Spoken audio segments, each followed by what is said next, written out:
Guys, in today's video I will be showing you how to fix Google Maps lag and problem. So the answer is easy. Just go to the settings and then scroll down to the apps section, then go to the search and search Google Maps, and then go to the storage, and here you will find this clear cache option. Click on it. Now you can go check it if it worked, and if it didn't, you can try to restart your phone or turn the Wi-Fi off and on, or the Bluetooth or the airplane mode. Also, you can try to clear data, but be careful. If you clear data, all this application's data will be deleted. This includes all files, the settings, the accounts, the databases, etc. So be careful if you want to clear your data.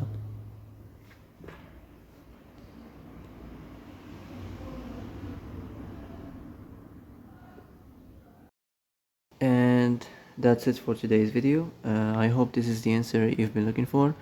If you like this video, don't forget to like and subscribe, and see you in the next video. Thanks for watching.